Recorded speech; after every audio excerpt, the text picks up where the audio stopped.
नमस्कार, जय जोहार। साथियों, जागो पंच में आप सभी का हार्दिक स्वागत, अभिनंदन। साथियों, आप सभी ने पेरियार ललई सिंह यादव का नाम तो सुना होगा। इसके अलावा जो हमारे मुख्य पेरियार रहे थे, जहाँ से पेरियार की सीरीज चली थी, उन्हें आप बखूबी जानते होंगे, क्योंकि उनका नाम आते ही रोंगटे खड़े हो जाते हैं अच्छे अच्छे मनुवादियों के। तो साथियों, आज मैं बात करने जा रहा हूँ पेरियार ईवी रामास्वामी की। जो ये पुस्तक मेरे पास है, ये जो सच्ची रामायण के नाम से, थोड़ा उल्टे कैमरे से, इसमें फ्रंट कैमरे से बन रहा है, इसलिए आपको ऐसा दिखाई दे रहा है। तो साथियों, और इसी के साथ ये जो सच्ची रामायण है, ये पेरियार रामास्वामी नायकर यानी प्रथम हिंदी प्रकाशक चौधरी ललई सिंह यादव, यानी जो इसके मतलब दोनों पेरियारों का समावेश इस सच्ची रामायण में है। साथियों, आज बड़ी मज़ेदार बात होने वाली है कि क्या लोग कहते हैं कि सच्ची रामायण क्या धर्म विरोधी होने के कारण लिख दी गई है, धर्म के खिलाफ रहते थे पेरियार, इसलिए लिख दिया है। साथियों, उन्होंने ऐसा कुछ नहीं किया।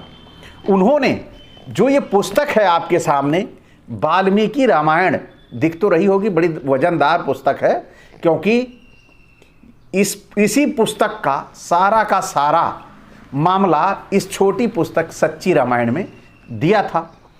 इसमें जो इस वाल्मीकि रामायण में लिखा गया था, उसी में से निकाल के शोध करके उन चीज़ों को निकाला जो हम जिसे ईश्वर कहते हैं, जिसे हम भगवान कहते हैं, जिसे हम प्रभु कहते हैं, जिसे हम अवतार कहते हैं, उन अवतारों के बारे में इस पुस्तक में गलत लिखा गया है। तो गलती पेरियार की नहीं है, गलती है इस पुस्तक के लेखक की, कि उन्होंने भगवान के चरित्र को जब लिखना ही था, अपने मन से ही लिखना था, तो भगवान के चरित्र को और अच्छा लिखा जा सकता था। तो चलिए, इस सच्ची रामायण ने ऐसा क्या लिख दिया कि पूरे देश में क्रांति मच गई, बवाल मच गया, फैक्ट चेक के साथ। यानी इसमें उन अंशों में क्या लिखा गया है कि जिससे लोगों को यह तकलीफ होती है कि पेरियार ठीक व्यक्ति नहीं थे, पेरियार धर्म विरोधी थे। तो आइए मैं लेके चलता हूं। पहले तो मैं बता दे रहा हूं कि ये इसका पुनर्प्रकाशन करने वाले प्रबुद्ध प्रकाशन है, 161 बाजार सिधौली, सीतापुर, उत्तर प्रदेश। और आप सभी को मैं ये यहाँ डिस्प्ले कर दूंगा, आप सभी, उनका नंबर भी है, अगर पुस्तक किसी को चाहिए होगी तो आप उनसे मंगा भी सकेंगे। तो आइए मैं लेके चलता हूँ। इन्होंने लिखा है, जो विवरणिका दे रखी है, विवरणिका में पहले 2 शब्द फिर ललई सिंह यादव जी के हैं, विनम्र निवेदन, प्रस्तावना। फिर मैं लेके चलता हूं आगे कथा प्रसंग के आगे राम के चरित्र के बारे में। तो राम का जो चरित्र इसमें 30 में लिखा गया है, 30 पे लिखा गया है। क्या लिखा गया है, ऐसा मैं फैक्ट चेक दे रहा हूं कि जो सच्ची रामायण में लिखा है, क्या वास्तव में वाल्मीकि रामायण में लिखा है कि नहीं। अगर हम जानेंगे नहीं तो मानेंगे कैसे, क्योंकि आप तो फैक्ट चेक करने से रहे। आप सच्ची रामायण को पढ़ के सच्ची रामायण के लेखक को और सच्ची रामायण के प्रकाशन को उल्टा सीधा भरा बुरा कहोगे, लेकिन आप खरीदोगे है नहीं और बुरा बनाते जाओगे पेरियार को। तो आइए हम चेक कर लेते हैं कि पेरियार कितने बुरे थे, कितने अच्छे थे। अब इसमें लिखा गया है, राम का जो चरित्र दिया गया है पेज नंबर 30 पर। अब हमें राम और उसके चरित्र के विषय में विचार करना चाहिए। राम इस बात को भली भांति जानता था कि कैकेयी के ब्याह के पूर्व ही अयोध्या का राज्य कैकेयी को सौंप दिया गया था। यह बात राम ने स्वयं भरत को बताई थी, अयोध्या कांड 107 अध्याय। तो अब यह कह रहा है कि राम को यह पता था भली भांति कि जो अयोध्या का राजपाट है वह बहुत पहले ही वो जो कैकेयी को सौंप दिया था।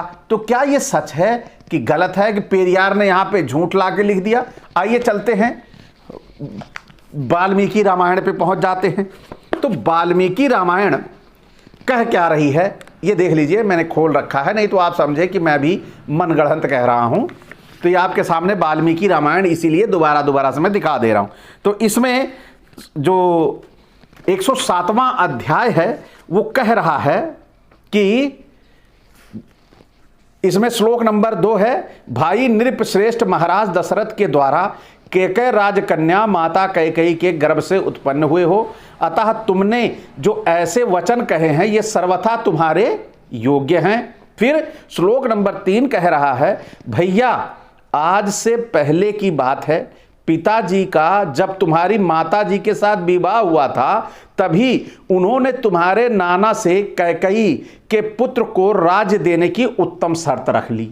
अब आपको ये आभास हो गया होगा कि वास्तव में ये सच्ची रामायण में सच लिखा हुआ है। तो आगे देखिए फिर क्या कि जब विवाह हुआ था तो उसके बाद नाना से कैकेयी के पुत्र को राज्य देने की उत्तम शर्त रख ली थी। फिर देखिए क्या और लिखा हुआ है आगे, इसके बाद देवासुर संग्राम में तुम्हारी माता ने प्रभावशाली महाराज की बड़ी सेवा की, इससे संतुष्ट होकर राजा ने उन्हें वरदान दिया।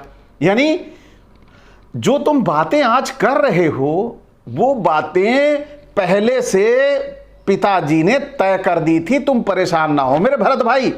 तो वही इन्होंने यहां लिखा कि राम का चरित्र संदिग्ध था, सोचने वाला था।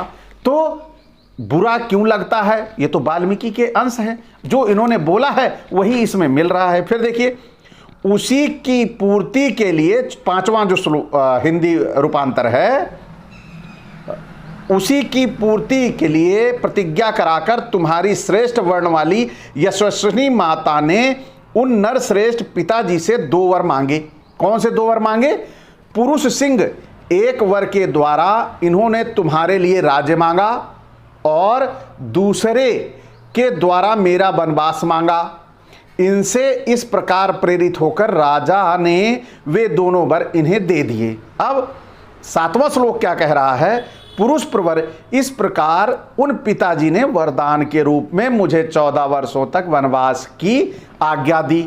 यही कारण है मैं सीता और लक्ष्मण के साथ इस निर्जन वन में चला आया हूं। यहां मेरा कोई प्रतिद्वंदी नहीं है, मैं यहां पिता के सत्य की रक्षा में रहूंगा। राजेंद्र तुम भी उनकी आज्ञा मानकर शीघ्र राज्य पद पर अपना अभिषेक करा लो और पिता को सत्यवादी बनाओ, यही तुम्हारे लिए उचित है। जब राम वनवास के लिए जा रहे थे तो उसके बाद भरत जब पहुंचे उन्हें मनाने के लिए कि हे राम लौट चलो, तो ये सारी बातें आई थी।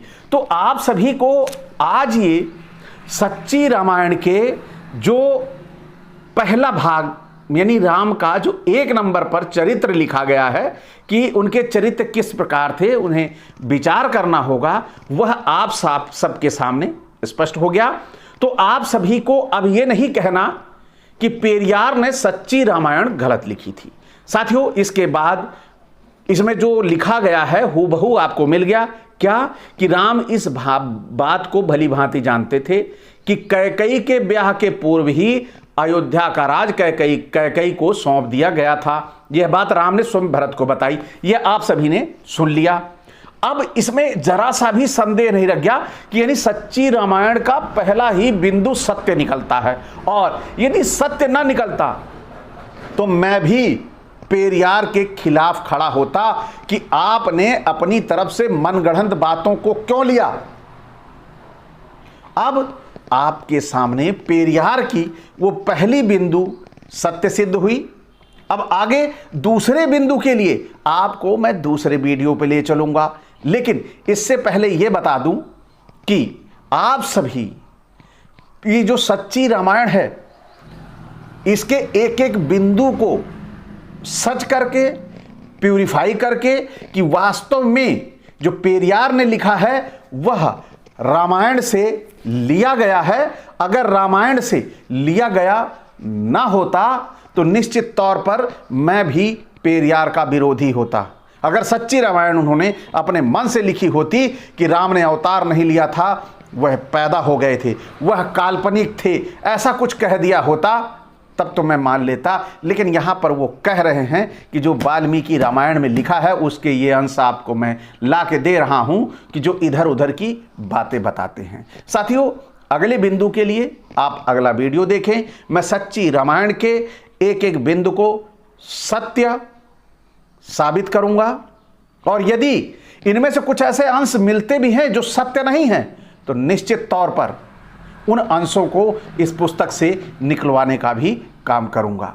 तो आप सभी का स्नेह और प्यार जागो पंच पे बना रहना चाहिए, और जागो पंच पर अगर आपका स्नेह और प्यार बना रहा तो नित्य इसी तरह फैक्ट चेक वीडियो आपको लाके देता रहूंगा।